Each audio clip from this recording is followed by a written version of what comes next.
Hey everybody, Qroo here. Welcome to the channel. If you follow the channel regularly, you're probably aware that I've been on a gerund kick lately. First I did seguir plus the gerund to keep doing something. And then I did acabar or terminar plus the gerund to end up doing something. Well, I'm going to go ahead and stick with that trend. And in this video, I'm going to be covering llevar plus the gerund, and this is going to be how we express how long a particular action has been going on. If you didn't see those first two videos on the gerund and you're not really familiar with the gerund, I suggest you at least go and watch seguir plus the gerund before watching this one. I go into a lot of detail about it, and this video will make more sense to you. You'll find links to those in the description section of this video. When I was learning Spanish, I always found it useful to kind of break down grammatical constructions into little formulas. It just helped me remember it. It was easy to add to my word list. So this is our formula for the day. Llevar plus time plus gerund. The verb llevar in Spanish means to carry, but it's really a pretty diverse verb in how it's used. And in this particular construction, we're going to be saying literally, I carry so much time doing something. So here's what that looks like. Juan has been studying Spanish for 3 years. Juan lleva 3 años estudiando español. So see, we have our verb llevar is conjugated to agree with Juan. Then we have our time period, 3 años. And then we have the gerund, right? Estudiando, and whatever we're studying. Estudiando español. It's not too tough, right? You're just basically plugging things into this formula. You want to take a stab at it? We have worked in the company for 5 years. Now, there are different ways to translate that sentence using other constructions, but I want you to use this one. Llevar plus time plus gerund. All right? Go ahead and take a stab at it there.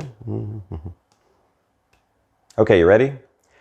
Llevamos 5 años trabajando en la empresa. So we have llevamos, our time period 5 años, and our gerund trabajando. Piece of cake, right? In parts of Latin America, you may hear the same construction used with tener, to have. Tenemos 5 años trabajando en la empresa. But if you want to focus on a more neutral Spanish that's going to be understood everywhere, use this with llevar. You ready to try a few more of these on your own? We've been living in Mexico for 10 years.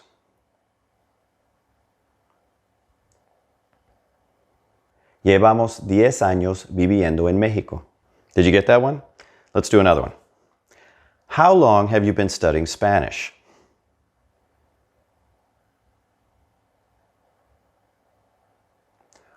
¿Cuánto tiempo llevas estudiando español? Did that one throw you off because it was in a question format? This is a good way to ask how long people have been doing things. Like, ¿cuánto tiempo llevas viviendo en México? How long have you been living in Mexico? That sort of thing. It's a really useful sentence starter. You might want to add it to your word list. Go ahead and try this one. My sister has been looking for a job for 2 days.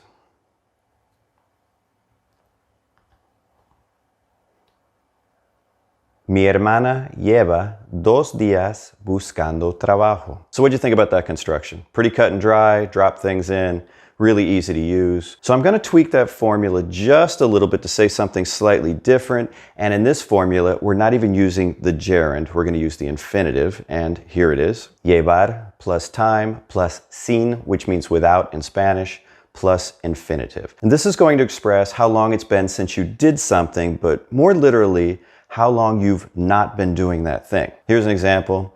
Llevo años sin fumar. I haven't smoked for years. Or literally, I carry years without smoking. This construction for me, as a native English speaker, is a little bit more difficult for me to kind of wrap my head around because the word order is very different from the English. So I use the one I already showed you a lot more than I use this one, but hey, I like to give folks options. Some of you folks might like this one. Take a look at this one. Ella lleva semanas sin ver a su mejor amiga. She hasn't seen her best friend in weeks, or literally, she carries weeks without seeing her best friend. So are you ready to try a few? It's going to be the same drill. I'm going to give you the English, I'm going to pause, and then I'm going to give you the answer. All right. Now, again, there's different ways to translate things. I want you to use this formula. That's the whole point of the lesson, right? All right. My sister hasn't exercised in months.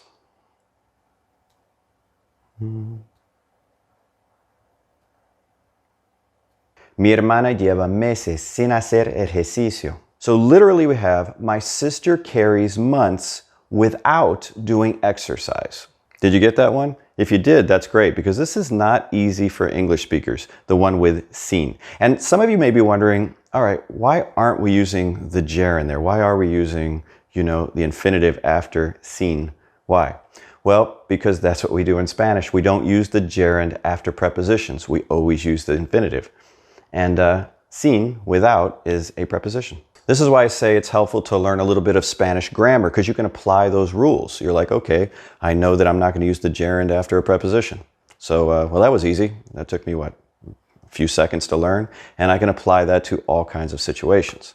Don't be afraid of the grammar, folks. Don't be afraid. You want to try another one? I haven't been to the movies in months, or to the cinema, wherever you're from. In the US, we like to say the movies. So.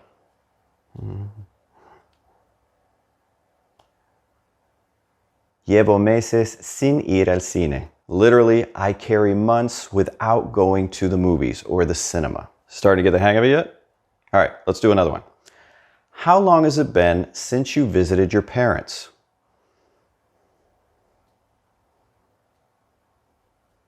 ¿Cuánto tiempo llevas sin visitar a tus padres? As I said earlier in the video, there are different ways to phrase things. So if you don't like this particular construction, don't be like, oh, I can't learn Spanish now because this sin thing I can't wrap my head around it.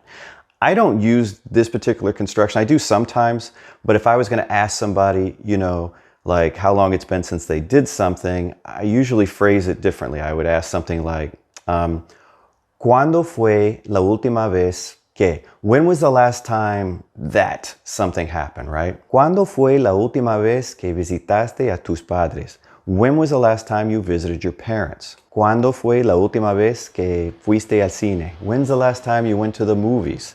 I like that. It fits my English, so I use it a lot. When it comes to time expressions, expressing how long you've done something or since you've done something, there are other ways to do it, and a common way to do it is with the verb hacer, which means to make or to do. For example, if I wanted to translate this sentence from English, I've studied Spanish for 5 years, I could do it a few different ways.